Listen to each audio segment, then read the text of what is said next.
The sky over Nevada turned bright at noon, brighter than it had ever been. People looked up, covering their eyes. It wasn't the sun. Something else now hung in the blue sky, a massive ship that gleamed like polished metal. Captain James Walker stood on the roof of the Earth Defense Force headquarters, squinting at the sight. His radio crackled with panicked voices from around the world. Similar ships had appeared over major cities everywhere. "Sir, what are your orders?" asked Lieutenant Ben Harris, standing nervously beside him. Walker took a deep breath. "We wait. If they wanted to attack, they would have done it already." The world watched and waited for 3 days. The ships hung silently in the sky, doing nothing. Then on the 4th day, they sent a message to every screen, radio, and communication device on Earth. "People of Earth, we come in peace. We are the luminari. We wish to meet with your leaders." The United Nations called an emergency meeting. As head of the Earth Defense Force, Walker was ordered to attend. World leaders gathered in New York, all eyes on the empty chair that had been placed at the head of the table for their visitor. At exactly noon, the room filled with bright light. When it faded, a tall figure stood before them. The alien had pale blue skin that seemed to glow softly. Its forearms were long and thin, and its face had 3 large eyes that shone like flashlights. "I am Ambassador Bright of the Luminari," it said in perfect English. "We have watched your world for many years. We come to offer friendship." President Clark stood up. "We welcome you to Earth. May I ask why you have chosen now to reveal yourselves?" Ambassador Bright's eyes flickered, changing from white to yellow. "We have seen how your people struggle against the darkness. Like us, you fill your world with light. We believe we can help each other." Walker watched carefully. Something about the alien's words didn't feel right. After the meeting, the world leaders agreed to begin trade talks with the luminari. Ambassador Bright offered advanced technology in exchange for what they called simple resources, mostly metals and water. Walker was assigned to work directly with the aliens as Earth's military liaison. He met with Ambassador Bright the next day at a newly established base outside Washington, D.C. "Captain Walker," said Bright, extending one of its 4 hands, "I look forward to our cooperation." Walker shook the alien's hand. It felt warm, almost hot. "Ambassador, I have many questions about your people." "As we have about yours," said Bright. "We find it interesting how your kind fears the darkness." Walker raised an eyebrow. "What makes you think we fear the dark?" The ambassador's eyes glowed brighter. "Your cities are never dark. You have lights everywhere all the time. You sleep with small lights. You tell stories to your children about monsters in the dark." Walker smiled. "That's not fear, Ambassador. That's just preference. Humans can see better with light." "Of course," said Bright, though Walker wasn't sure the alien believed him. "We luminari understand. Our world has 3 suns. We never experience darkness." Over the next few weeks, luminari ships landed in deserts around the world. They built bases that shone like small cities, visible from space. They never turned off their lights. Walker's friend, Dr. Tom Miller, was assigned to study luminari technology. One evening he called Walker to his lab looking worried. "James, I've found something strange," said Miller, showing Walker a screen filled with data. "The luminari bases are using enormous amounts of energy, more than they should need." "What for?" asked Walker. "I don't know," said Miller. "But I've also been studying their biology from the samples they provided. Look at this." Miller showed Walker a microscope image of luminari cells. Their cells break down in darkness. They don't just prefer light. They need it to survive. Walker frowned. "They said their planet has 3 suns." "Yes, which means they never evolved to handle darkness," said Miller. "But there's something else. The materials they're taking from Earth, they're perfect for building energy storage systems. Really big ones." Walker thought about what this might mean. "Keep working on this, Tom. Don't share it with anyone else yet." 2 months after first contact, the luminari invited a group of human scientists and officials to visit one of their ships. Walker went along, accompanied by a team that included Miller and a civilian energy expert named Lisa Green. The inside of the luminari ship was blindingly bright. Every surface glowed.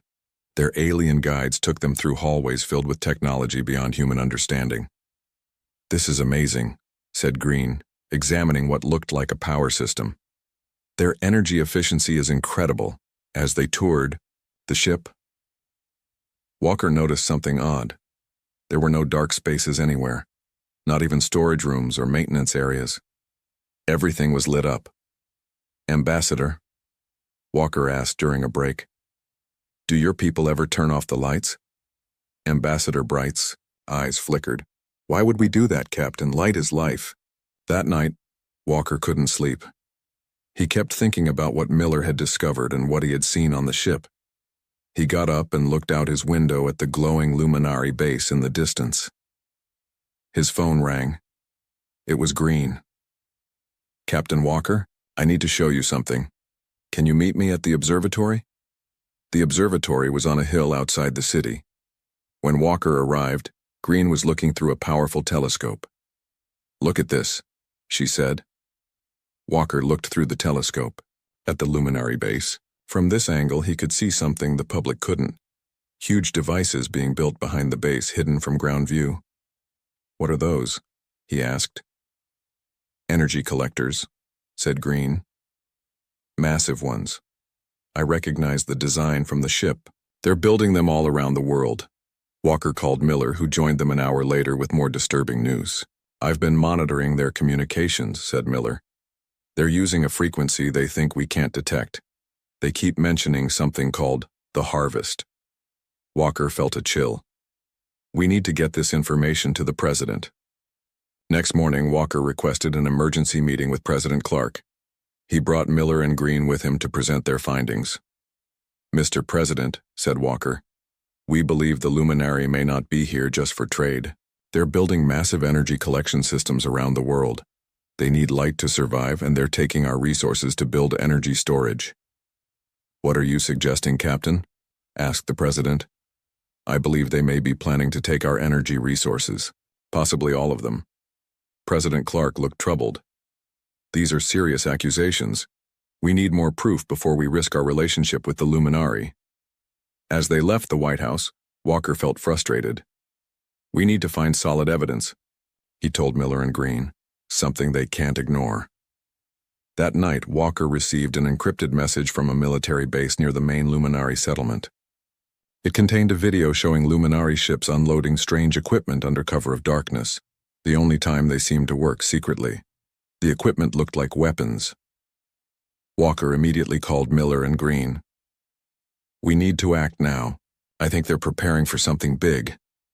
As the three of them watched the video again, all their phones beeped with an emergency alert.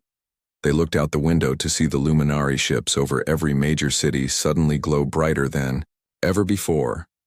Then, in an instant, every power grid on Earth went dark. The war had begun. Darkness fell across Earth like a heavy blanket. In cities that once glowed with millions of lights, people stumbled through black streets, confused and afraid. But high above, the luminari ships shone like artificial suns, casting eerie blue light over the land. Captain James Walker stared out the window of his now powerless office at the Earth Defense Force headquarters. Emergency generators had failed. Communications were down. The most advanced military in human history was suddenly blind and deaf. "They hit the power grid simultaneously," said Dr. Tom Miller, working frantically on a battery-powered laptop. "Every major station across the globe knocked out at once." Lisa Green paced the room, her face half hidden in shadow. "This was their plan all along. They studied us, saw how dependent we are on electricity, and took it away." Walker nodded grimly. "They think we'll panic without light. That's why they're keeping their ships bright, to show us they control the light now." The door burst open, and Lieutenant Harris rushed in. "Sir, we've got reports coming in. The luminari are landing troops in major cities. They're taking people." Walker's jaw tightened. "Taking them where?" "To their ships, sir. They're using some kind of light beam to paralyze anyone who resists." Outside, the blue glow from the luminari ships grew stronger. Walker watched as smaller, Vessels descended toward the city center. It was happening everywhere, he knew. A global invasion. They made a mistake, Walker said quietly. Miller looked up from his computer. What? The luminari. They made a big mistake. Walker turned to face them, his eyes hard in the dim light. They think we're afraid of the dark. 3 days after the initial attack, Walker led what remained of his team through underground tunnels beneath the city. They moved silently, using night vision goggles salvaged from a military storage facility. Above ground, luminari patrols swept the streets with powerful searchlights, capturing any humans they found. The president and most of the government have been taken, Harris reported as they reached a makeshift command center in an old subway station. But resistance is forming everywhere. Walker nodded. Around him, soldiers and civilians worked together, setting up equipment by the light of a few carefully shielded lanterns. They had discovered that the luminari could detect even small light sources from a distance. What's our status? Walker asked.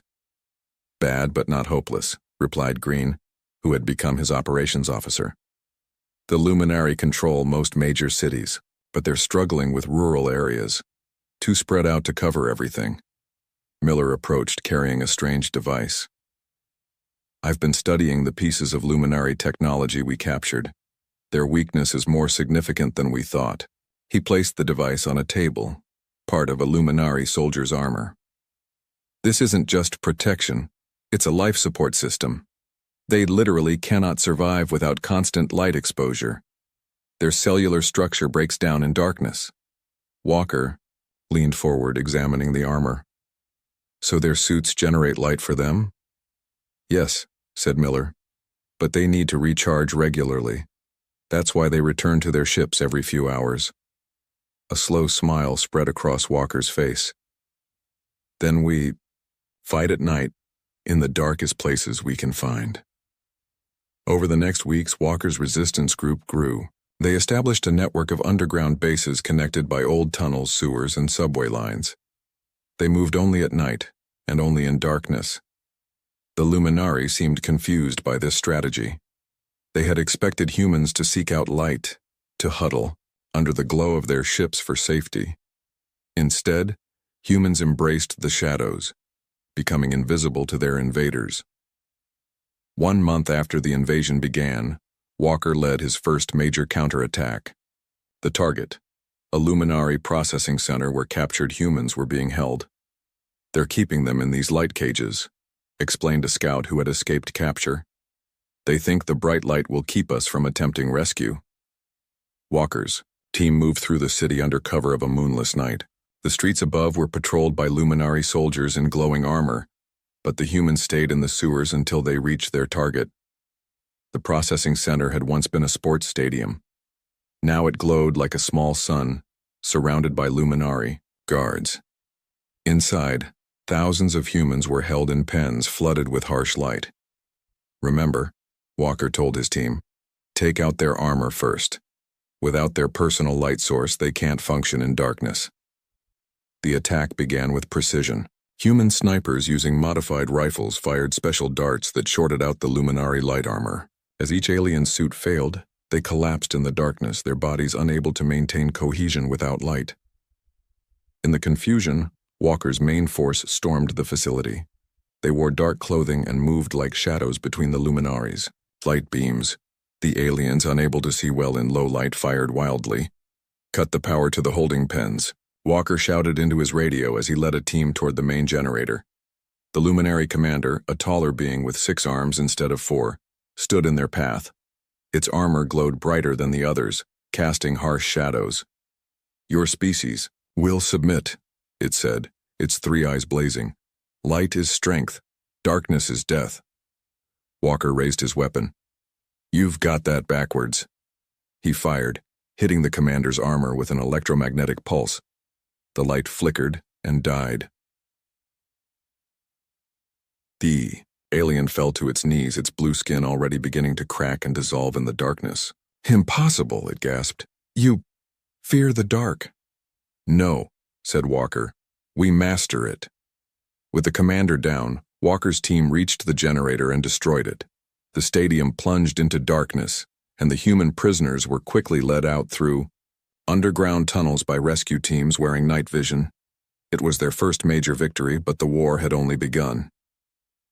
2 months into the occupation, the luminari changed tactics. They launched orbital platforms that could direct concentrated light at any target, turning night into day for miles around. They began scorching the earth around cities, destroying forests and fields to eliminate potential hiding places. "They're getting desperate," said Green during a strategy meeting in their underground base. "They didn't expect this level of resistance." Miller nodded. "They've also increased their resource extraction. They're tearing apart power plants and dams, taking everything they can use to generate and store energy." "For what purpose?" asked Walker. "I think they're planning something big," said Miller. "The amount of energy they're collecting goes beyond what they need for their ships and troops." That night, a messenger arrived from another resistance cell with disturbing news. The luminari had begun testing a new weapon, a device that could generate a pulse of light so intense it vaporized everything in its path. "They tested it in the desert," said the messenger. "Created a glass crater half a mile wide." Walker studied the map spread before him. The war was reaching a critical point. Humanity had adapted to fighting in darkness with remarkable speed. Their night operations were becoming more effective, and the luminari couldn't be everywhere at once. But this new weapon changed things. If the luminari decided to simply burn the planet rather than conquer it, there would be nowhere to hide. "We need to take the fight to them," Walker said finally. "Not just here on the ground, but up there." He pointed upward, toward the luminari, ships that still hung in the sky. Miller looked skeptical. "How? We can't even get past their ground troops." Walker turned to Green. "You said they're gathering resources for something big. What if we let them gather something else, something they don't expect?" Green's eyes widened as she caught his meaning. "You want to infiltrate their collection centers?" Walker nodded. "We need to get aboard one of their ships, find out what they're planning, and stop it." As they discussed the dangerous mission, an alarm sounded. A scout rushed in. "Captain, the luminari are broadcasting on all frequencies they can access. They're making an announcement to all humans." Walker hurried to the communications room, where a salvaged radio was picking up the transmission. The voice of Ambassador Bright filled the room, but now it held no pretense of friendship. "People of Earth, your resistance is futile and misguided. The luminari offer you one final chance. Come into the light willingly, and you may live as our servants. Remain in darkness, and we will burn your world to ash." Walker looked at them, determined faces around him. In just 2 months, these people had learned to fight an enemy from the stars. They had turned what the luminary thought was a weakness, humankind's fear of darkness, into their greatest strength. "Send a response," Walker ordered. "What should it say, sir?" asked the communications officer. Walker smiled grimly. "Tell them, we'll see you in the dark." 3 months into the war, Earth had become a world divided between light and shadow. The luminari controlled circles of harsh brightness around their bases, while humans claimed the darkness between. It was not the victory the aliens had expected when they first attacked. Captain James Walker stood in a hidden cave entrance looking out at the night sky. Above him, the luminaries' orbital light platforms created artificial day over major cities. But here, deep in the mountains, darkness still ruled. "Captain, they're ready for you," said Lieutenant Harris, emerging from the tunnel behind him. Walker nodded and followed Harris into what had become humanity's largest resistance base. The natural cave system stretched for miles underground, housing thousands of fighters and refugees. Humans had quickly learned that the deeper they went, the safer they were from the luminari. In the main chamber, a crowd had gathered around, a makeshift stage. As Walker walked to the front, he saw familiar faces: Dr. Miller, Lisa Green, and representatives from resistance groups around the world. Some he knew only through radio communications until now. "Welcome, all of you," Walker said, his voice echoing in the cavern. "For those I haven't met in person, I'm Captain Walker. 3 months ago, the luminari thought they would find an easy victory. They believed that by taking our power, our light, they would break us." He paused, looking at the determined faces before him. They were wrong. A cheer went up from the crowd. Walker raised his hand for silence. But the war is far from over. The luminari have built light platforms in orbit. They're scorching our land from above. And now they've threatened to burn our world to ash if we don't surrender. Miller stepped forward, carrying a strange device. This is why we've gathered you all here. We've made a breakthrough. He placed the device on a table. It looked like a small backpack with several attachments. We call it the shadow suit, Miller explained. Using what we've learned about luminari technology, we've created something that absorbs light rather than reflecting it. To demonstrate, he put on the backpack and pressed a button. Immediately, the area around him darkened as if light was being pulled into the device. The luminari use light not just for seeing, but for their weapons and life support, Miller continued. This technology absorbs that light, weakening them while keeping us hidden. Walker nodded. With these shadow suits, we can approach their bases even in daylight. But we need more than just new technology. We need a new strategy. He unrolled a map on the table. The luminari have a central command ship over what used to be Geneva. Our intelligence suggests this is where they're coordinating their global operations. It's also where they're developing their planet-killer weapon. Green pointed to several locations on the map. We've identified weak points in their defense network. Their ships need to open light collection panels every 12 hours to gather solar energy. When those panels are open, parts of their shields must be lowered. We're going to hit them when they're feeding, said Walker. Multiple teams striking different targets simultaneously, but our main target is this command ship. A woman stepped forward, Commander Diaz from the South American Resistance. My teams have been monitoring their orbital platforms. We've found a way to temporarily blind their sensors. Good, said Walker. We'll need every advantage. As the meeting continued, plans were made and teams assigned. The attack would be the largest coordinated human effort since the invasion began. Everything depended on precise timing and complete surprise. Later that night, Walker stood with Miller in a smaller chamber where the scientist had set up his lab. There's something else, Miller said quietly, making sure they were alone. Something I didn't want to share with the larger group yet. He showed Walker a series of calculations. The energy readings from the luminari command ship are off the charts. Whatever weapon they're building, it's not just designed to attack Earth. Walker frowned. What do you mean? I think they're building something that can affect our sun, said Miller. A device that could potentially harvest its energy on a massive scale or even alter it somehow. The implications hit Walker like a physical blow. They could create permanent daylight, or worse, drain our sun until it dies. Miller nodded grimly. Either way, hiding in caves won't save us then. Then we have no choice, said Walker. We move tomorrow night. The next day was spent in final preparations. Shadow suits were distributed to the assault teams. Weapons were checked and rechecked. Every fighter knew their role in the complex plan. As sunset approached, Walker addressed the teams one last time. The luminari think they understand humans, he told them. They think we fear the dark, that we're weak without our technology. Tonight we show them how wrong they are. He looked at the determined faces around him. Humanity didn't become the dominant species on Earth by fearing the night. Our ancestors hunted in darkness when they needed to. They navigated by stars when there were no maps. And when fire was invented, it wasn't just to push back the dark. It was to master it, to use it on our terms. Walker strapped on his own shadow suit. Tonight we are those ancestors again. Tonight we hunt. As night fell, resistance teams moved into position around the world. Using underground tunnels, mountain paths, and waterways, they approached luminari, strongholds undetected. Walker led the primary assault team toward the Geneva base where the luminari command ship hovered. They moved through forest that had been partially burned by the aliens' scorching tactics, the charred trees providing additional cover.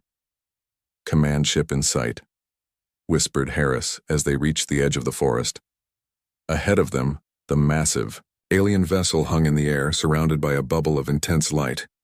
Walker checked his watch. 3 minutes until they opened their collection panels. The team waited in tense silence. Walker could feel his heart pounding.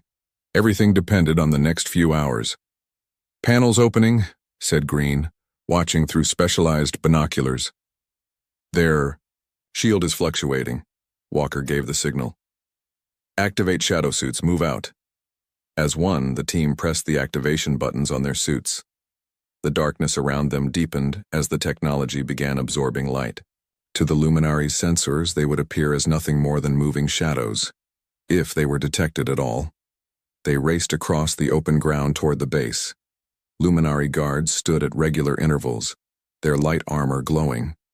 But their gaze was focused outward, not down at the ground where the humans ran in the shadows between light beams.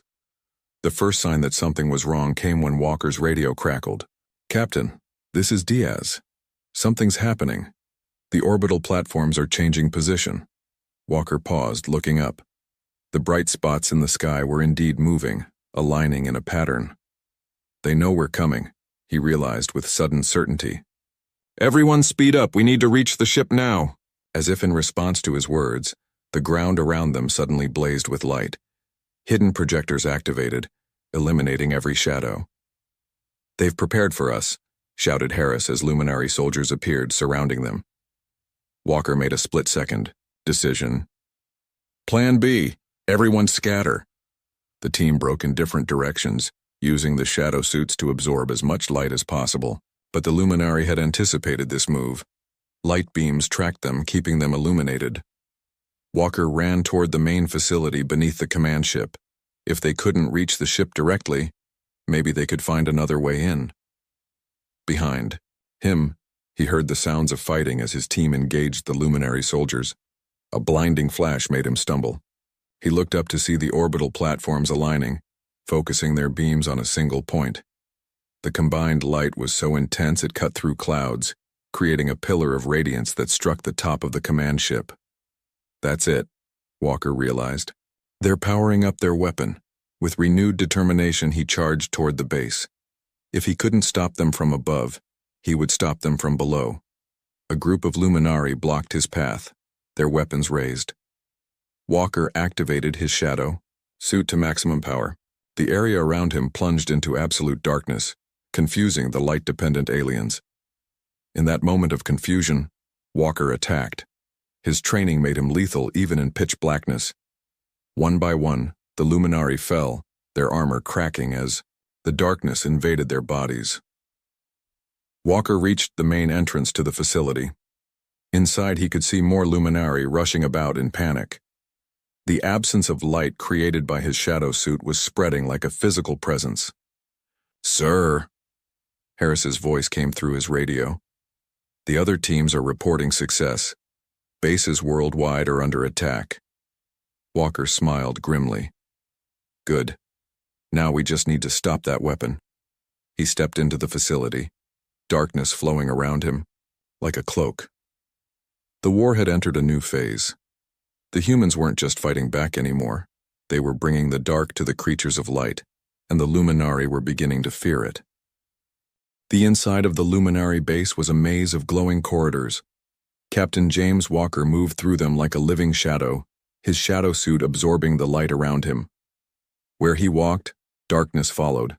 Luminary technicians fled at his approach, their blue skin cracking in the sudden darkness. Walker had never seen them so afraid. For a species that lived in constant light, his ability to bring darkness was terrifying. "Miller, I'm inside the base," Walker said into his radio. "Where am I going?" Back in the mobile command center, Dr. Tom Miller studied a rough map they had pieced together from spy reports. "The main control room should be at the center of the facility, but be careful. Our readings show massive energy building up." Walker made his way deeper into the base. Alarms blared, and announcements in the luminary language echoed through the corridors. He couldn't understand the words, but the panicked tone was clear enough. As he turned a corner, 5 luminari soldiers appeared, their armor glowing brighter than usual. They had adjusted their equipment to counteract his shadow suit. "Humans cannot win," said the lead soldier, its 3 eyes narrowed. "Light will always defeat darkness." Walker didn't waste time arguing. He ducked behind a pillar as the soldiers fired beams of concentrated light. The shadow suit absorbed some of the energy, but he could feel heat penetrating to his skin. Pulling a special grenade from his belt, Walker activated it and threw it at the soldiers. The device exploded with a soft thump, releasing a cloud of black particles that clung to the luminari armor, blocking their light projectors. The effect was immediate. As their personal light sources dimmed, the aliens began to convulse, their skin flaking away in the darkness. Walker turned away from the sight. Even after months of war, he took no pleasure in the way the luminari died. Walker update came, Lisa Green's voice over the radio. Our teams have breached bases worldwide, but the orbital platforms are still channeling energy to the command ship. Whatever they're planning, it's still happening. I'm moving as fast as I can, Walker replied, continuing toward the center of the facility. He reached a massive door marked with luminary symbols. Unlike the rest of the base, this door was dark metal with no light elements. Walker recognized the material. It was the same energy-absorbing alloy humans had developed for the shadow suits. They created their own darkness tech, he muttered. They're learning. No time for subtlety. Walker planted explosives on the door and took cover. The blast echoed through the corridors, and when the smoke cleared, the door hung open on damaged hinges. Beyond was the largest room Walker had seen inside a luminari structure.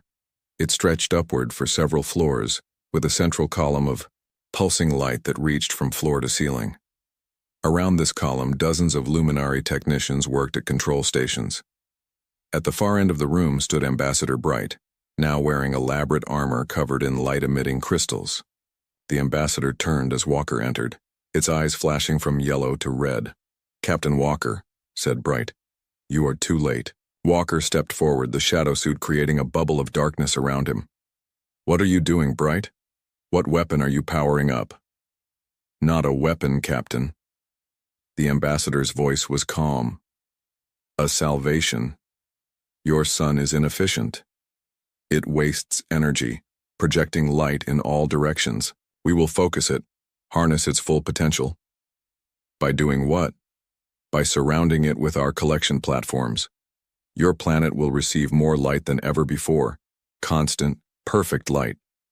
No more night. No more shadows for humans to hide in." Walker understood now. "You're not trying to destroy the sun, you're trying to cage it." "For the benefit of all," said Bright.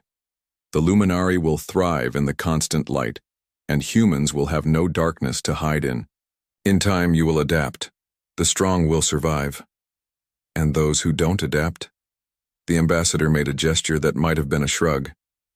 "Evolution has always had its costs." Walker looked at the column of light. Energy from the orbital platforms was being collected, building toward some critical threshold.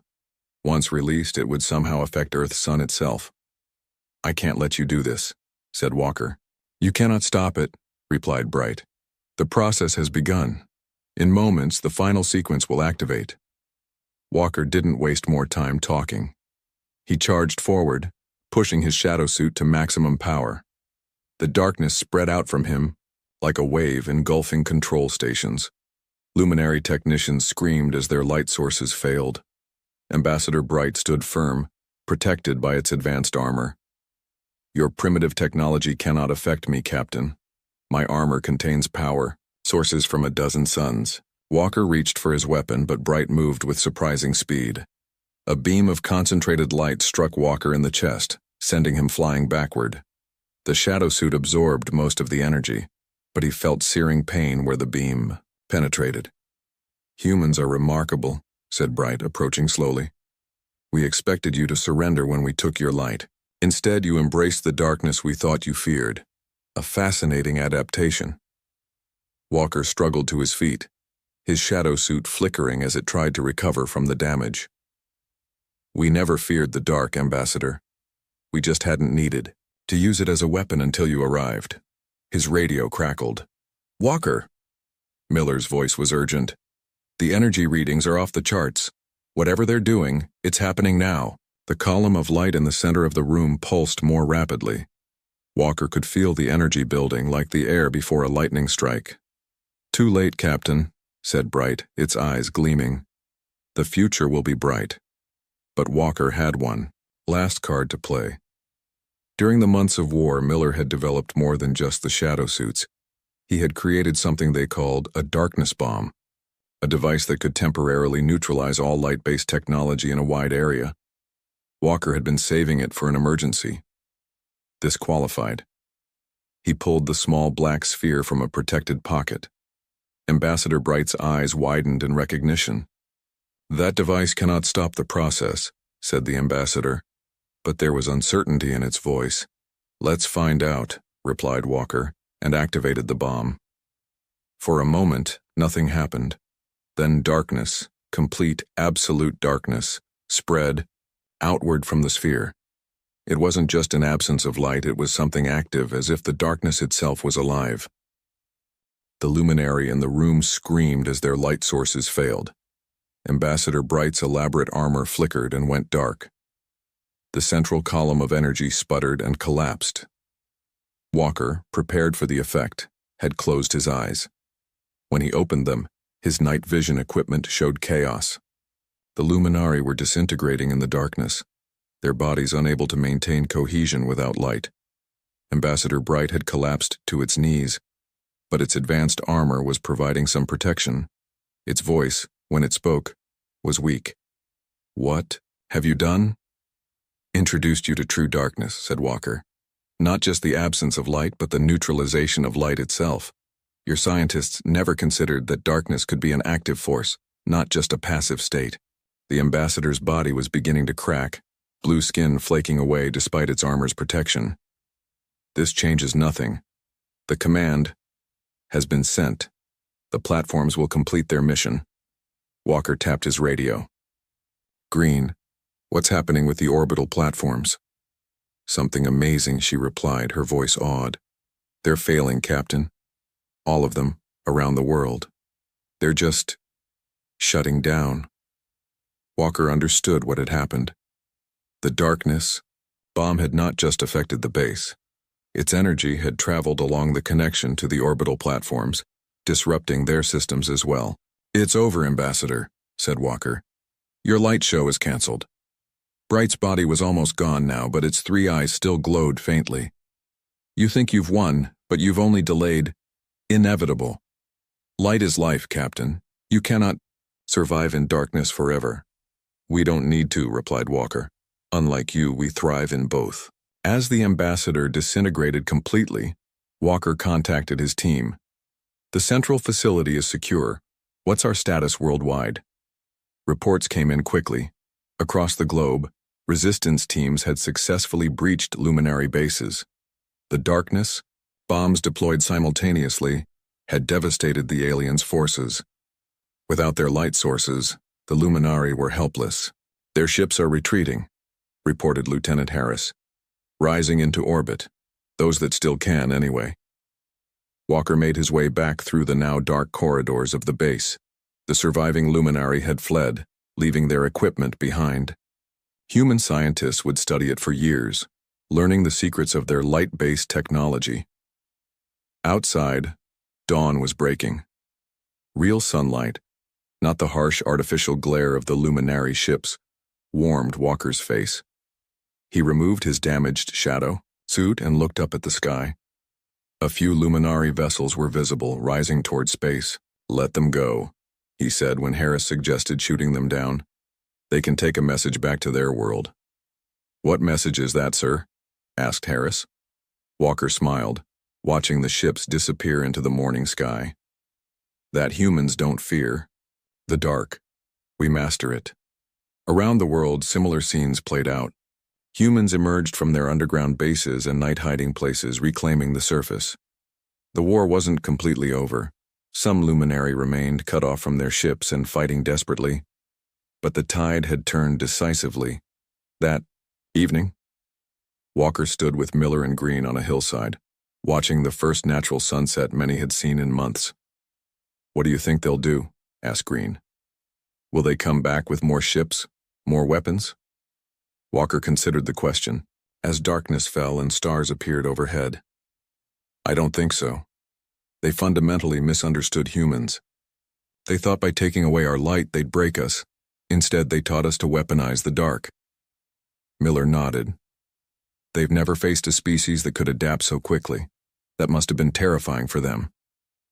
As night fully arrived, lights began to appear in the distance. Not the harsh glare of luminari technology, but the warm glow of human cities coming back to life.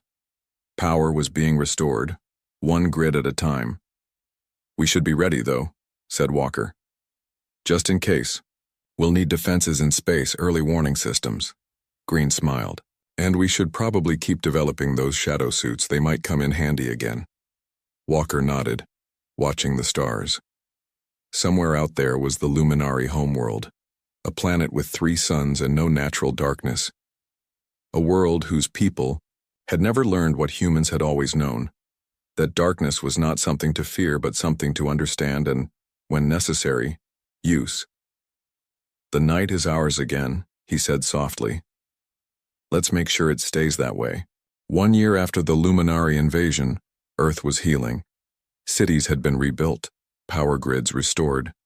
In parks and town squares, memorials stood to those lost in what people now called the Light War. But alongside the grief, there was pride. Humanity had faced an enemy from the stars and prevailed. Captain James Walker, now General Walker, stood at the window of his office in the new Earth Defense Force headquarters. Below, workers were installing the final pieces of a massive detection system designed to provide early warning of any future alien threats. "The last of the orbital defense platforms are online," reported Lisa Green, now his chief of operations. "Any ship approaching Earth will be detected long before it reaches orbit." Walker nodded. "And the shadow technology?" "Dr. Miller's team has made incredible progress," said Green. "We've incorporated it into all our defense systems. If the luminari return, they'll find us much better prepared." Walker turned away from the window. On his desk sat reports from around the world. The last pockets of luminari resistance had been eliminated 3 months ago. The aliens who couldn't escape had fought to the end, unable to surrender to a fate. In darkness, "Any word from our deep space monitoring stations?" he asked. Green shook her head. "Nothing yet. No sign of luminari activity near our solar system." Walker wasn't surprised. The retreating luminari ships had been damaged, their numbers greatly reduced. It would take time for them to return to their homeworld, longer still to mount another invasion, if they ever did. His phone rang, the secure line that connected directly to the president's office. "General Walker speaking." "General, we've received a transmission," said the president. "You need to see this immediately." Walker's heart raced. "Luminari?" "Yes, but not what we expected. A ship has appeared at the edge of our solar system. Just one, and it's broadcasting on all frequencies. They're asking to speak with you specifically." Within the hour, Walker was in the White House Situation Room along with Dr. Miller, Green, and the highest-ranking government officials. On the main screen, a grainy image showed a single luminary vessel holding position near Jupiter. "The message repeats every 10 minutes, explained the communications officer. "They say they come in peace as representatives of a new luminary government." "Play it," ordered the president. The screen flickered, and a familiar face appeared. Ambassador Bright. But this Bright looked different. The blue skin was paler, and the 3 eyes didn't glow as brightly as before. "People of Earth, this is Ambassador Bright of the new luminary consensus. I request permission to approach Earth for peaceful negotiations. I wish to speak with General James Walker regarding terms of coexistence." The message ended, repeating, after a brief pause. "It's a trap," said the Secretary of Defense immediately. "They're scouting for a second invasion." Walker studied the image carefully. "I'm not so sure. Look at Bright. Something's different." "And why send just one ship?" Miller adjusted his glasses. "Our scans show their ship is significantly less powerful than the invasion fleet. It has minimal weapons and appears to be running on reduced power." "What do you think, General?" asked the president.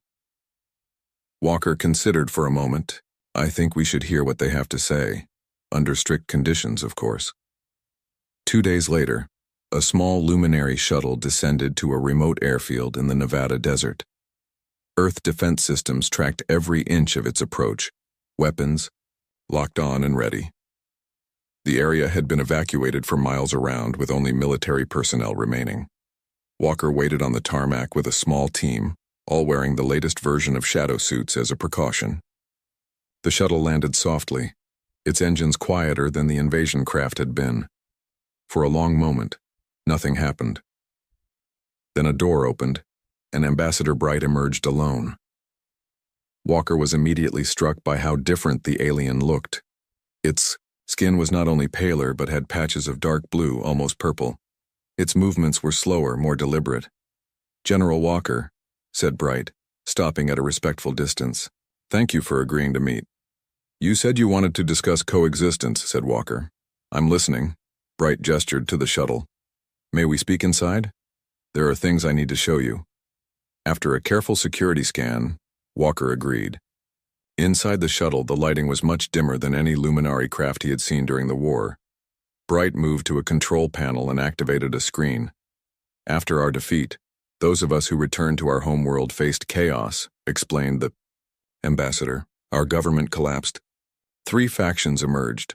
Those who wanted to rebuild and attack Earth again, those who wished to abandon this sector of space entirely, and a third group, my group."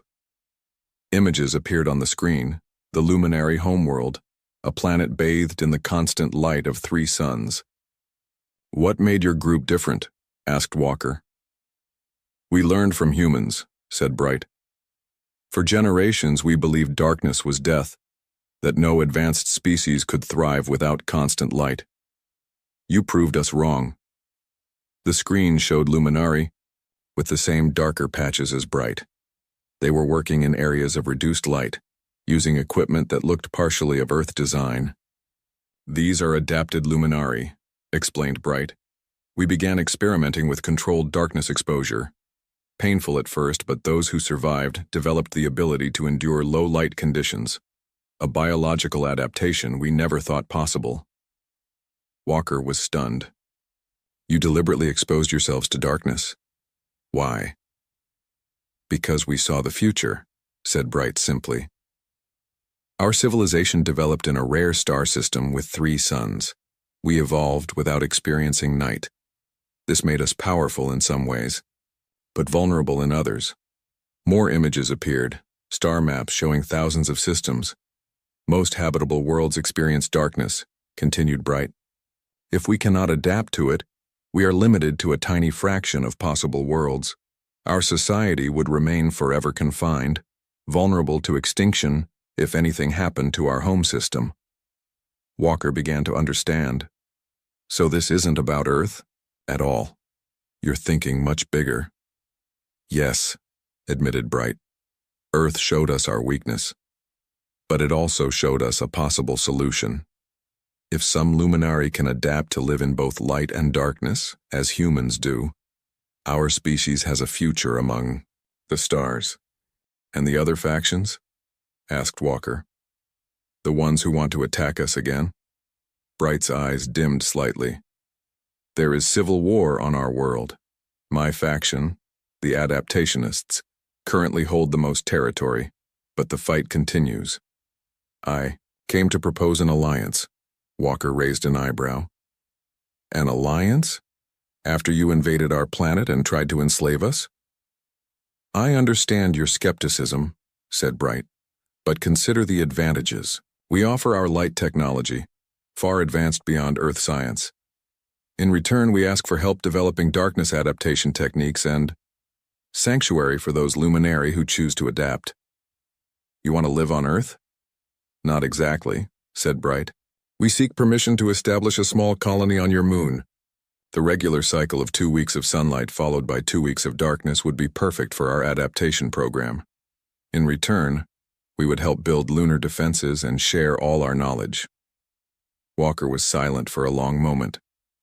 The proposal was unexpected but intriguing.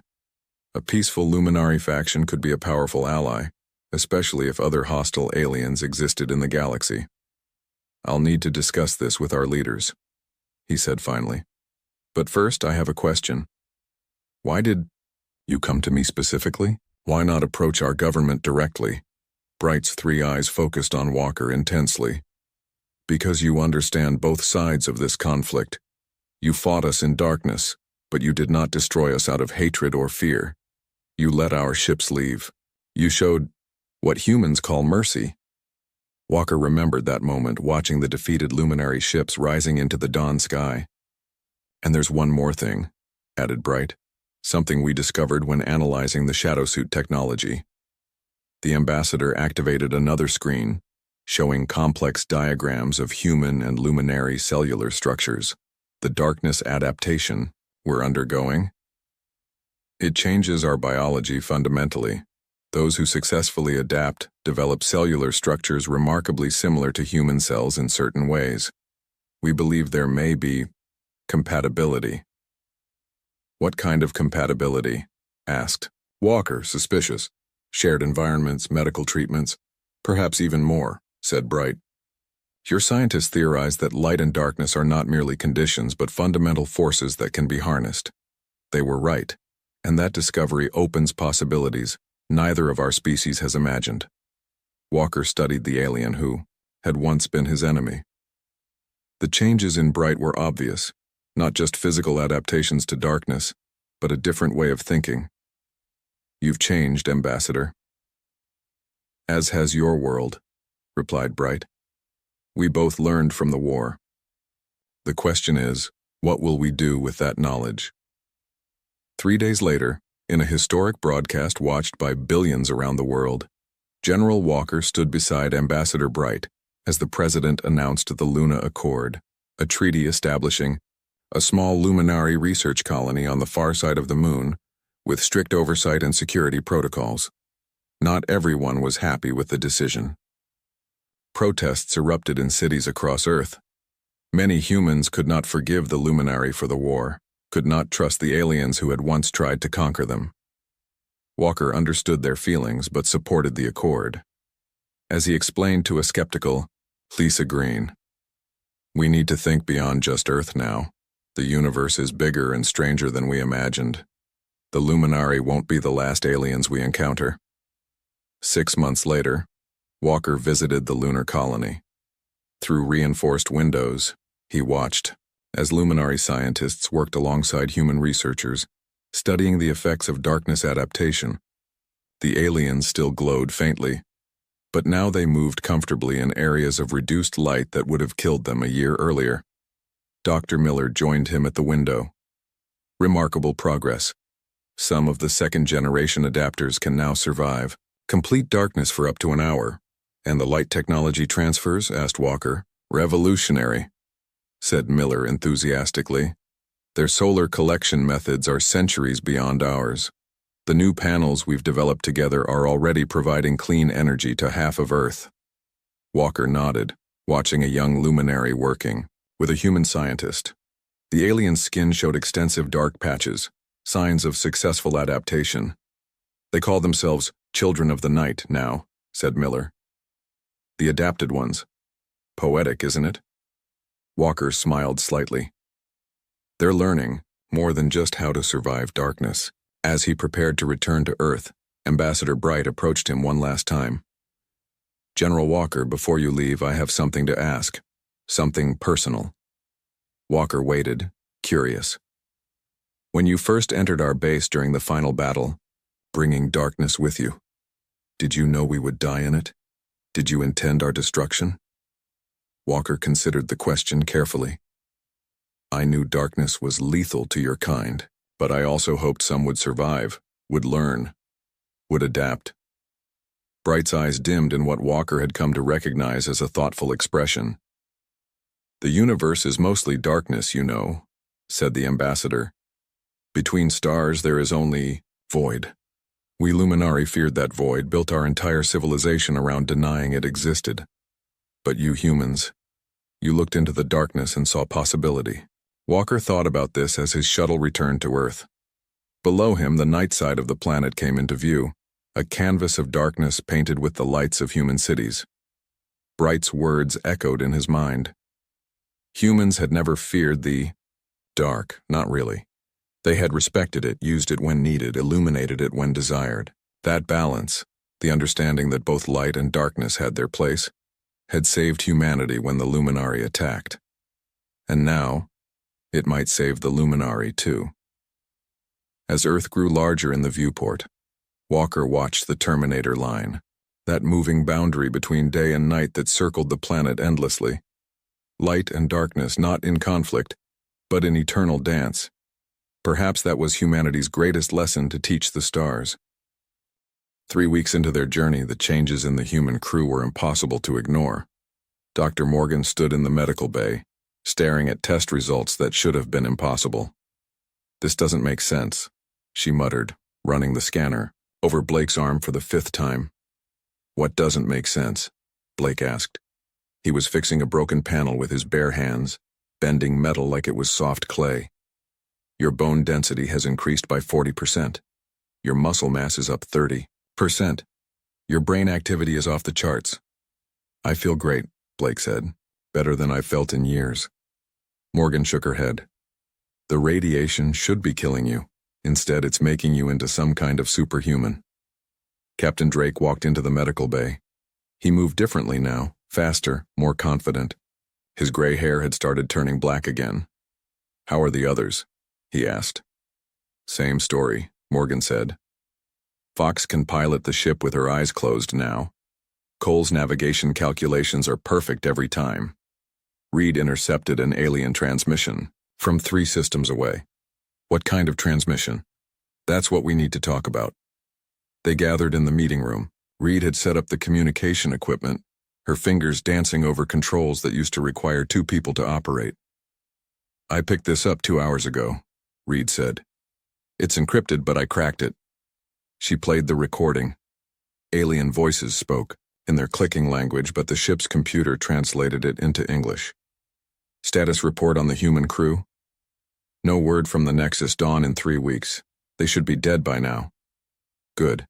The ship is expensive, but worth the risk if the weapons work." "Weapons?" Drake asked. Reed played more of the recording. "The Death Hunters have destroyed 17 expeditions in the Thanatos sector. If our new weapon system can kill even one of them, the test will be successful." "And the humans?" "Expendable test pilots. They will die, but their deaths will give us valuable data." The room went quiet. Finally, Blake spoke. "They lied to us." "About everything," Cole said. "This isn't a delivery mission. It's a weapons test." "Using us as bait," Fox added. Drake stood up. "Reed, can you access the ship's full systems?" "I've been trying. There are locked sections everywhere, password protected." "Blake, what about you? Can you get into the restricted areas?" Blake smiled. It was not a nice smile. "Give me an hour." While Blake worked on breaking into the ship's hidden systems, the others tried to understand what they were really dealing with. Cole pulled up star charts of the Thanatos sector. "Look at this," he said.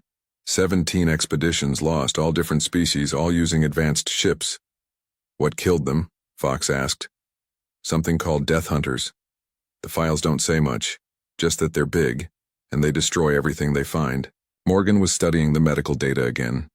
"I think I know why the radiation makes us stronger." Everyone turned to look at her. "Earth has weak magnetic fields compared to other planets. We get hit with cosmic radiation all the time. Our bodies learn to use it instead of just surviving it." "So we're actually built for this?" Reed asked. "More than built for it, we're perfect for it." Blake's voice came over the ship's communication system. "You all need to see this. Meet me in Cargo Bay 7. They found Blake standing in front of a wall that wasn't there an hour ago. The metal had been peeled back like paper, revealing a hidden room full of weapons. "The whole ship is armed," Blake said. "Plasma cannons, fusion missiles, something called a reality disruptor. This isn't an exploration vessel, it's a warship." Drake picked up a plasma rifle. It was designed for alien hands, but he could make it work. "They sent us here to fight. Monsters with weapons we don't know how to use." "Maybe," Fox said. "But look at us now. A month ago, Blake couldn't bend a steel bar. Now he's tearing through titanium walls." "The ship's AI has been watching us," Reed said. "I found the monitoring programs. It's supposed to take over if we die or become unable to function." "Can you shut it down?" Drake asked. Reed grinned. "Already did. Turns out being smarter helps with hacking alien computers." Over the next few days, they discovered more secrets. The ship had hidden armor that could be activated. The quantum drive could be used as a weapon, creating tears in space itself. Most importantly, they found the real mission files. Listen to this, Reed said, reading from her screen. Project Death Farm. Use expendable species to test weapons against unknown hostiles in Thanatos sector. Priority, weapon data collection. Crew survival, irrelevant. Death Farm? Cole asked. That's what they call it. The aliens have been sending ships to die in that sector for years. Not to explore, to feed whatever lives there. Feed it what? Morgan asked. Technology, ships, crews. The Death Hunters don't just kill, they learn, they adapt, they get stronger with every victory. Drake felt something cold in his stomach. How many ships? Hundreds. Maybe thousands. All the lost expeditions weren't accidents. They were sacrifices. The aliens are farming civilizations, Blake said, growing them strong enough to be useful, then feeding them to these hunters. But why? Fox asked. Reed pulled up more files. Because the Death Hunters make something the aliens want. Some kind of energy that only comes from destroyed civilizations. They're not trying to stop the Death Hunters, Morgan realized. They're feeding them. And we're supposed to be the next meal, Cole said. Drake looked around at his crew. They were all changed now. Stronger, faster, smarter. But most importantly, they were angry. Here's what we're going to do, he said. We're going to the Thanatos sector. We're going to find these Death Hunters. And then? Blake asked. Then, we're going to kill them all. The aliens expect us to die, Fox said. Let them expect it, Drake said. We're not the same species that left Earth. We're something new. Something they created by accident. What are we? Reed asked. Drake smiled. And for the first time in weeks, it was a happy smile. We're hunters. And we're about to show the galaxy what happens when you try to use humans as bait. The Nexus Dawn flew on toward the Thanatos sector. In the cargo bays, the human crew practiced with alien weapons. In the medical bay, Morgan documented changes in their bodies that would have been called impossible a month ago. In the control room, Cole plotted courses through space that would have killed normal pilots. Behind them, the aliens waited for news of their deaths. They waited to hear that the expensive ship had been destroyed, that the weapons had been tested, that the Death Hunters had been fed. They would wait a long time. The humans were no longer prey. They were predators, and they were very, very hungry. As they approached the edge of the Thanatos sector, Reed picked up new transmissions. Not from aliens this time, but from something else. Something old and patient and very, very dangerous. Captain, she said. I think the Death Hunters know we're coming. Good, Drake said. I'd hate for them to miss the show. The first Death Hunter to attack them was the size of a city. It moved through space like a living mountain, covered in weapons that had belonged to 1,000 different civilizations. Plasma cannons, laser arrays, and things that defied description, all pointed at the Nexus Dawn. Here they come, Fox said, her hands dancing over the pilot controls. The Death Hunter fired everything at once. Space lit up with deadly energy that should have vaporized them instantly. But Fox wasn't flying like a normal pilot anymore. She twisted the ship through the weapon fire like it was a dance, moving in patterns that followed no logic except pure instinct. The enhanced human reflexes from the radiation made her faster than any computer. Impossible, came the voice of the gardeners. No species can move like that. You've never met humans, Drake replied. Blake was at the weapons console, but he wasn't using the weapons normally. Instead of firing at the Death Hunter's armor, he was targeting the joints where different technologies were connected. These things are made from scrap, he said. They just stuck together whatever they found. If we hit the right spots, his plasma blast severed a connection between what looked like a ship's engine and an alien city structure. Part of the Death Hunter broke away, spinning helplessly into space. Interesting, the gardener voice said. You fight like no others. More. Death Hunters approached, but something strange happened. Instead of attacking together, they began to study the humans' fighting style. They were learning, adapting their movements to counter human tactics. They're getting smarter, Cole warned. Good, Reed said. She was working at her station but not on communications. She was hacking into the Death Hunters' shared network. If they're connected, they have a weakness. Dr. Morgan was monitoring the crew's vital signs. Your brain activity is off the charts, all of you. The stress is making you even stronger. She was right. As the battle intensified, the humans were becoming more than human. Fox could see the path of enemy fire before it was fired. Blake could calculate weapon trajectories in his head. Cole was navigating through debris fields at impossible speeds. But the most important change was in how they thought. Other species fought using logic and strategy. Humans fought using chaos and intuition. Reed, how's that hack coming? Drake asked while dodging a beam that could have cut a planet in half. Almost there. Their network is incredibly complex, but it's also predictable. They think in patterns.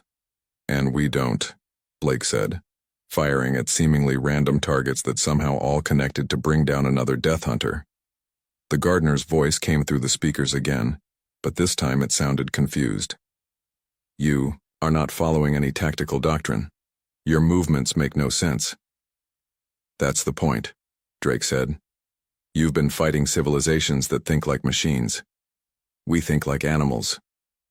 Fox suddenly threw the ship into a dive toward the world of death itself. The Death Hunters followed, thinking they were forcing the humans into a trap. Instead, Fox flew the ship into the construct's superstructure, weaving between preserved cities and stolen technologies.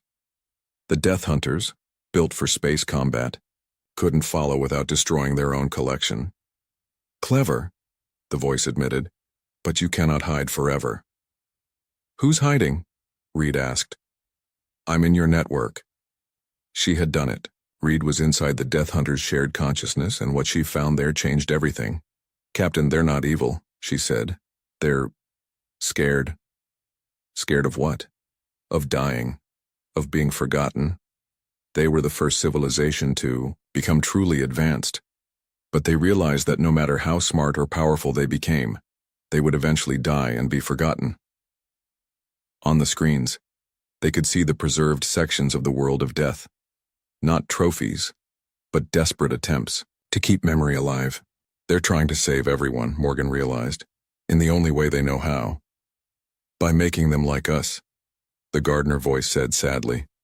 By removing the pain of existence. But that's not life, Drake said. That's just storage. Life is pain. Life is struggle. Life is loss. Life is also joy, Fox said.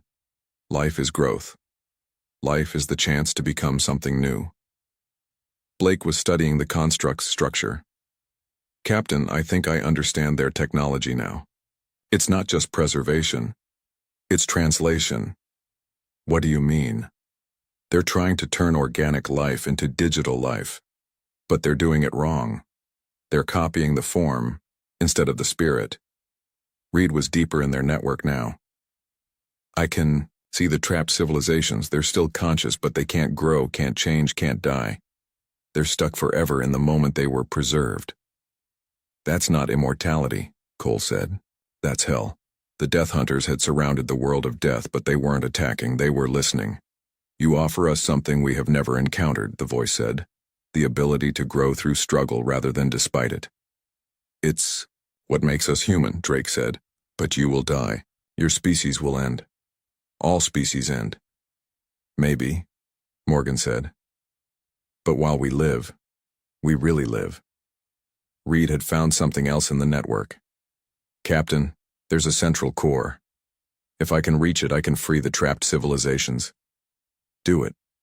But the gardeners will die if I do this. Their consciousness is linked to the preservation network. Drake looked at his crew. They had come here expecting to die. Instead, they had found something worse than death. Existence without meaning. Give them a choice, he said. Reed sent a message through the network to every preserved consciousness, every trapped civilization, every stored memory. You can stay as you are, safe, eternal, unchanging. Or you can live again, with all the Risk and pain and joy, that means. The response was immediate. Every civilization, every species, every individual consciousness that had been saved by the gardeners chose the same thing. They chose life. The world of death began to change. The preserved cities started to crumble as their inhabitants chose to become mortal again.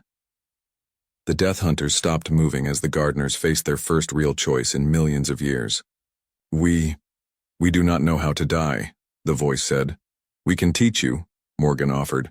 Not how to die, but how to live. Even if it means pain? Especially if it means pain. The largest Death Hunter, ancient beyond measure, slowly approached the Nexus Dawn. When it spoke, its voice was different. Not the collective voice of the gardeners, but something individual.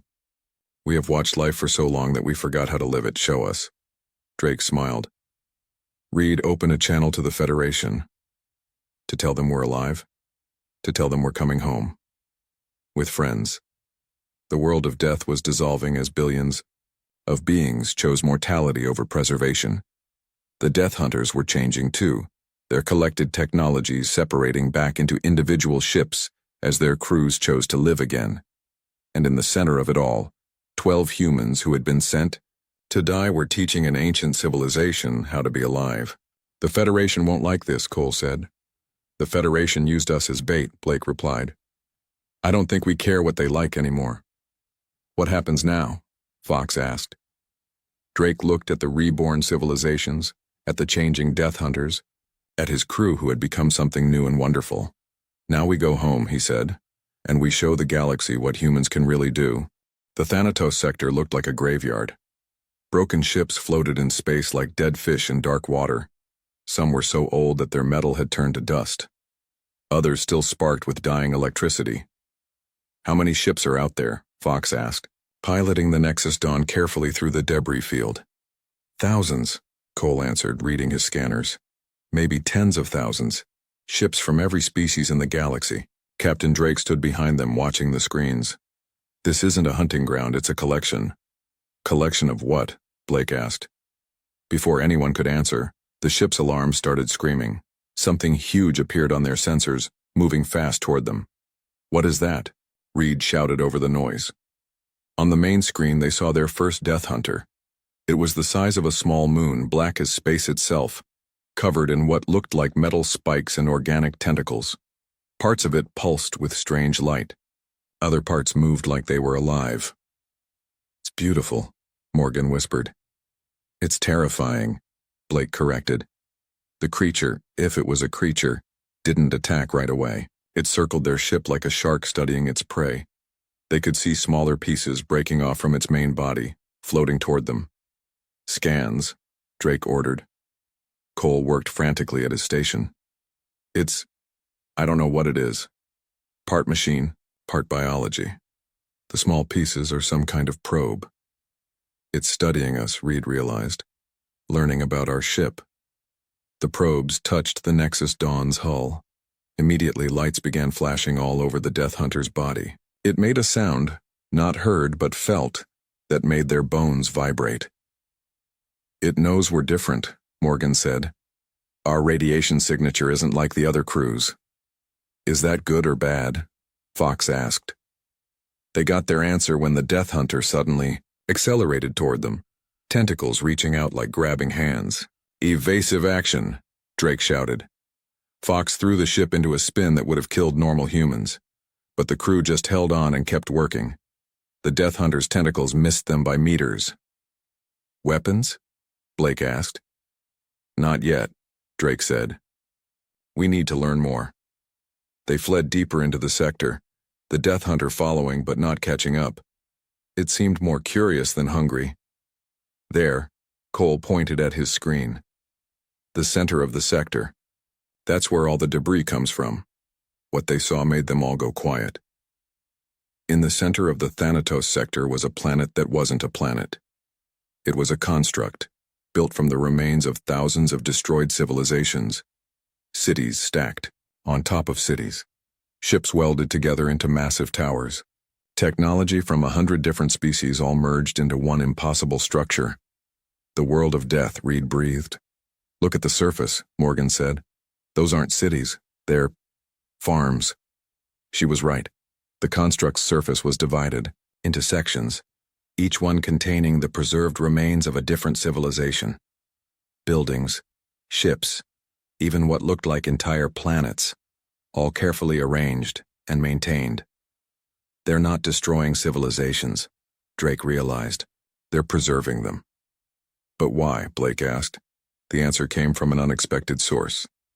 The ship's communication system crackled to life, and a voice spoke. Not alien clicking, but something that sounded almost human. Welcome, children of Earth. Everyone froze. You are different, the voice continued. Not like the others who come to feed us. Who are you? Drake asked. We are what remains of the first civilization to reach the stars. We became so advanced that we transcended physical form. We became eternal. You're the Death Hunters? Reed asked. We are the gardeners. We plant civilizations and watch them grow. When they are ripe, we harvest them and add their knowledge to our collection. On the screen, they could see the Death Hunter that had been following them. Up close, they could see it wasn't a single creature, but thousands of different technologies merged together. You preserve them, Morgan said. We give them eternal life. Every civilization that has ever existed lives on in our garden. Their knowledge, their culture, their dreams, all preserved forever. By killing them, Blake said angrily, by freeing them from the burden of flesh, from the fear of death, from the struggle of existence, Drake stepped forward. What do you want from us? You are different. You grow stronger through struggle. You adapt instead of breaking. We have watched civilizations for millions of years, but we have never seen anything like you. So we offer you a choice. Join us willingly, and we will make you eternal. Like us, your species will never die, never suffer, never struggle again. And if we refuse? Fox asked. Then you will be harvested like the others. But we hope you will choose wisdom. The communication ended, leaving them in silence. They want to turn us into them, Cole said. No more struggle, no more growth, no more life, Morgan said. Just existence. That's not living, Blake said. That's being dead but not knowing it. Drake looked at his crew. They had all changed so much in the past month. Stronger, faster, smarter. But most importantly, they were still human. Still fighting, still growing, still refusing to give up. Reed, can you scan that construct? Already am, Captain. It's incredible. The technology there could advance every civilization in the galaxy by thousands of years. Blake, what about those weapons we found? Ready to go. But Captain, that thing is huge. Our weapons might not even scratch it. Maybe we don't need to destroy it, Fox said. Maybe we need to understand it. Drake nodded. Cole, take us closer, but stay ready to run. As they approached the world of death, they could see more Death Hunters emerging from the construct's surface. Dozens of them, each one different, each one made from the remains of destroyed civilizations. Captain, Reed said urgently. I'm picking up something else. There are still living beings down there. What? The civilizations they preserved. Some of them are still alive, trapped inside the construct. Drake felt anger building in his chest. Not the hot anger of a moment, but the cold anger of purpose. They're not preserving civilizations, he said. They're torturing them. What do we do? Morgan asked. Drake looked at the world of death, at the Death Hunters surrounding it, at the thousands of years of stolen life and dreams and hopes. We do what humans do best, he said. We break things that need breaking. All of them? Blake asked. All of them. The Nexus Dawn moved toward the world of death, carrying 12 humans who had been sent here to die. The Death Hunters waited for them, confident in their eternal patience and accumulated power. They had never fought humans before. They had never fought a species that got stronger when things got worse. They had never fought creatures who looked at impossible odds and smiled. They were about to learn something new. Reed, broadcast this on all frequencies, Drake ordered. To every living being in that construct, to every trapped civilization, To every species that thinks we're already dead. What should I say? Drake smiled, and it was the smile of a predator who had just found prey. Tell them the humans are here. Tell them it's time to fight back. The meeting room on Station Alpha was cold and gray. 12 humans sat around a metal table looking at the alien officials who had called them there. The aliens looked like giant insects with 4 arms and shiny black eyes. They spoke through machines that made their voices sound like metal scraping against stone. You have been chosen for a special mission, the lead alien said. His name was hard to say, so the humans just called him Boss. It is a great honor for your kind. Captain Drake looked at his crew. They all knew what great honor meant when aliens said it. It meant someone was going to die. What kind of mission? Drake asked. He was a tall man with gray hair and scars on his hands from years of working on ships. Boss clicked his teeth together. The ship Nexus Dawn needs a crew. It is our newest and most advanced vessel. Worth more money than your entire planet. Drake waited. There was always more to these deals. The ship has had some problems, Boss continued. 3 crews have tried to fly it. All died within a month. What killed them? Asked Dr. Morgan, the ship's doctor. She was a small woman with bright eyes who always asked the right questions. The quantum drive system, Boss said. It makes radiation that kills most life forms, but humans are different. You might last longer. Engineer. Blake laughed. It was not a happy sound. So you want us to fly your death ship because we might die slower than everyone else? Yes, Boss said simply. You will take the ship to the Thanatos sector. Deliver it to our research station there. Simple job. Navigator Cole spoke up. The Thanatos sector is forbidden space. No one goes there. That is why we need you, Boss said. Other species are too valuable to risk. But humans are new to the Federation, still proving themselves. The room got quiet. Everyone understood now. They were being sent to die because their lives didn't matter to the aliens. What do we get if we succeed? Drake asked. Full Federation, citizenship for all humans. Your species will join the civilized galaxy. And if we die? Boss made a sound like laughing. Then you die doing something useful. Drake looked at his crew again. These were good people. Morgan had saved hundreds of lives as a doctor. Blake could fix any machine ever made. Cole could navigate through space storms that would kill other pilots. Fox was the best ship pilot in human space. Reed could talk to anyone, anywhere, anytime. They were not expendable. But the aliens thought they were. We need time to think, Drake said. You have 1 hour, Boss replied. The ship leaves tomorrow. The aliens left the room. The humans sat in silence for a long time. It's a suicide mission, Blake said finally. Maybe, Drake said. But what choice do we have? We could say no, Cole suggested. And then what? Morgan asked. They'll find another crew. More humans will die. At least those humans would choose to die, Fox said. She was young, maybe 25, with quick hands and a quicker mind. We're choosing for them. No, Reed said, we're choosing for us. They talked for the full hour. In the end, they all agreed. Not because they wanted to die, but because they wanted to live. And sometimes the only way to live was to walk into death and dare it to take you. When Boss came back, Drake stood up. We'll do it, he said. Boss clicked his teeth again. Good. You leave at dawn. The next morning, they stood in front of the Nexus Dawn. It was the most beautiful ship any of them had ever seen. Long and sleek, with a hull that seemed to glow with its own light. It looked like something gods would fly. She's magnificent, Fox whispered. She's also a coffin, Blake muttered. An alien technician gave them a quick tour. The ship had 12 decks, weapons they didn't understand, and a drive system that hummed with dangerous energy. The control room was bigger than most human apartments, with screens and buttons everywhere. The quantum drive is here, the technician said, pointing to a sealed chamber. Do not go in there. The radiation will kill you in minutes. How long do we have? Morgan asked. Previous crews lasted 3 to 4 weeks. Maybe you will last 5. The technician left them alone with their new ship, their new tomb. Well, Drake said. Let's see what we're working with. They spent the day learning the ship's systems. Everything was designed for alien hands and alien minds. The controls were too big, the screens too bright, the air too cold. But they adapted. Humans always adapted. That night, they sat in the mess hall, eating food that tasted like cardboard. "You know what I think?" Blake said. "I think they're lying." "About what?" Cole asked. "About the radiation?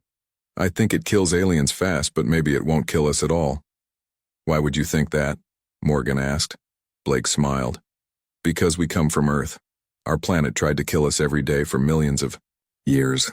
Radiation, disease, predators, weather, everything. We survived because we're hard to kill." "Maybe," Drake said. "But let's not get too hopeful." "I'm not hopeful," Blake said. "I'm angry. They sent us here to die because they think we don't matter. I want to prove them wrong." "We all do," Reed said. "Question is how?" "By not dying," Fox said simply. "By doing the impossible. By coming back alive and making them regret treating us like garbage." "Sounds like a plan," Drake said. The next morning they launched. The Nexus Dawn moved through space like a dream, faster and smoother than any human ship. The quantum drive hummed beneath their feet, filling the air with strange energy. By the end of the first week, they should have been getting sick. The alien crews had started showing symptoms by day 5. Weakness, nausea, hair falling out. But the humans felt fine. Better than fine, actually. They felt strong. "This is interesting," Morgan said, studying her medical scanner. "Your cellular activity is actually increasing." "Increasing how?" Drake asked. "You're healing faster, thinking clearer, getting stronger." "The radiation?" Blake asked. "Maybe. Or maybe we're just built different." By the end of the second week, they were sure. The radiation that killed aliens was making humans stronger. Not just a little stronger. A lot stronger. Fox could lift twice her normal weight. Cole's reaction time was superhuman. Reed could process information like a computer. "We're not dying," Drake said. "We're evolving." "The aliens don't know," Reed said. "They think we're already dead." "Let them think that," Blake said. "It's better if they underestimate us." As they flew deeper into space, toward the forbidden Thanatos sector, the crew began to understand something important. They weren't victims, they weren't expendable. They were something the galaxy had never seen before. They were humans. And humans were very, very hard to kill. The Nexus Dawn flew on through the dark, carrying its crew toward whatever waited in the Thanatos sector. Behind them, the aliens counted down the days until the humans would be dead. They were going to be very surprised. 2 months later, the Nexus Dawn approached Federation space with an escort that made every alien military base go on full alert. Behind them flew ships from 100 different civilizations, all the species that the Gardeners had preserved, and the humans had helped set free. The former Death Hunters came too, but they looked different now. Instead of massive constructs built from stolen technology, they had broken apart into individual ships. Each one carried a crew that had chosen mortality over eternal preservation. "This is Federation Command," came a nervous voice over the radio. "Identify yourselves immediately." Captain Drake smiled as he answered. "This is Captain Drake of the human vessel Nexus Dawn. Mission accomplished." There was a long silence. "Impossible," the alien voice said. "You should be dead." "We got better," Reed replied cheerfully. The Federation fleet that met them was the largest anyone had ever seen. Hundreds of warships from dozens of species, all pointed at the returning expedition. "You will stop immediately and submit to boarding," came a new voice. Drake recognized it. Boss, the alien who had sent them to die. "I don't think so," Drake said. "You are criminals. You destroyed Federation property. You interfered with a classified operation." Blake laughed. "We survived your murder attempt. Sorry about that." The truth was spreading fast through Federation space. Reed had been broadcasting the real story of the Thanatos sector mission. How the Federation had sent expendable humans to die. How they had been feeding civilizations to the Gardeners for centuries. How they had profited from the technology of the dead. "The people of the galaxy deserve to know," Reed had said. "They deserve to know what their leaders really are. Now, as the massive fleet faced the returning survivors, that knowledge was changing everything. Riots had started on Federation worlds. Species were demanding answers. The careful order that had kept the galaxy peaceful was falling apart. "You will surrender now," Boss demanded, "or we will destroy you." "With what?" Fox asked. She was right. The ships following them weren't just refugees. They were warriors who had been fighting the Gardeners for thousands of years before being preserved. They had technology the Federation had never seen. Weapons that defied understanding. More importantly, they were angry. "The Federation knew," said a voice from one of the ancient ships. "They knew we were suffering in preservation. They knew, and they did nothing." "They used us," said another. "Fed us to the Gardeners like cattle." "For profit," said a third. Drake opened a channel to the Federation fleet. "You have one chance to do this peacefully. Stand down and let us pass."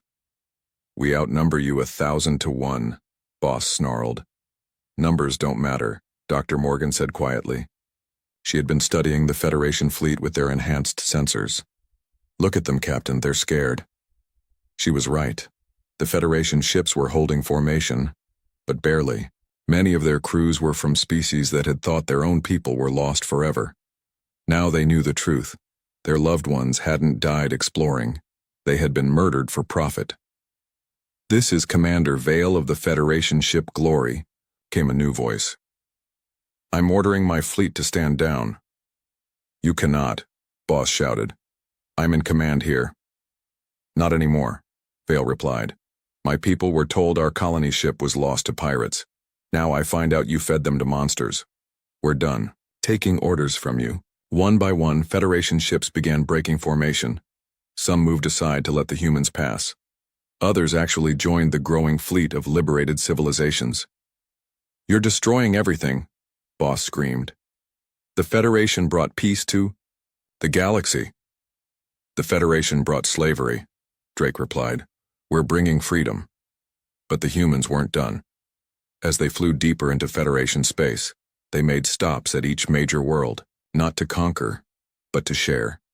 The technology they had gained from the former world of death was beyond anything the galaxy had ever seen. Medical advances that could cure any disease, energy systems that could power entire planets, transportation that could cross the galaxy in days instead of years. "We're giving it all away," Cole observed as they watched their data being downloaded on yet another world. "That's the point," Drake said. "Knowledge shared is knowledge multiplied." The former Gardeners were learning too. They had spent so long preserving life that they had forgotten how to live it. Now they were experiencing everything for the first time. Hunger, tiredness, joy, sadness. "It is overwhelming," one of them said to Morgan during a medical check. "To feel everything so intensely." "That's what makes it worth it," Morgan replied. "The intensity means it matters." "But we will die," the former Gardener said. "Our individual consciousness will end." "Yes," Morgan said. "But while you live, you'll really live. And when you die, you'll leave something behind that matters." "What will we leave?" "Change. Growth. The difference you made while you were here." The news of what the humans had done spread faster than their ships could travel. Worlds that had been under Federation control for centuries suddenly declared independence. Species that had been classified as expendable began demanding equal rights. "You've started a revolution," Reed told Drake as they watched another Federation world celebrate its freedom. "Good," Drake said. "It was long overdue." But the Federation wasn't giving up without a fight. As the Nexus Dawn approached Earth, they found a massive fleet waiting for them. Not aliens this time, but humans. Ships from Earth's own military, crewed by people who still believed the Federation's lies. "This is Admiral Park of Earth Defense," came a familiar voice. "You are ordered to surrender immediately." Drake recognized the name. Park had been his commanding officer years ago before the Federation had recruited them for this mission. "Hello, Admiral," Drake said. "Good to see you again." "Drake? Is that really you? We were told you died months ago." The Federation told A lot of things. How much of it was true? Over the next hour, Drake and his crew told their story. Not just what had happened to them, but what they had learned about humanity's place in the galaxy. The radiation didn't just make us stronger, Blake explained. It activated something that was already in our DNA. What do you mean? Admiral Park asked. Dr. Morgan had the answer. We're not from Earth originally. Millions of years ago, our ancestors escaped from the gardeners. They found Earth and evolved there, but they kept the genetic memory of what they had learned. We're descended from the only species that ever successfully escaped the world of death, Cole added. That's why we could survive where others couldn't. That's why we fight differently, Fox said. Why we don't give up when things get hopeless. That's why we get stronger under pressure, Reed said. It's literally in our blood. Admiral Park was quiet for a long time. Finally, he spoke. What do you need from us? Nothing, Drake said. We're not here to conquer or control. We're here to offer choice. Choice? The choice to be what we really are. Not the Federation's junior partners or expendable soldiers, but humans. The species that looks at impossible odds and says, watch this. In the end, Earth chose freedom. Not just for humans, but for every species that wanted it.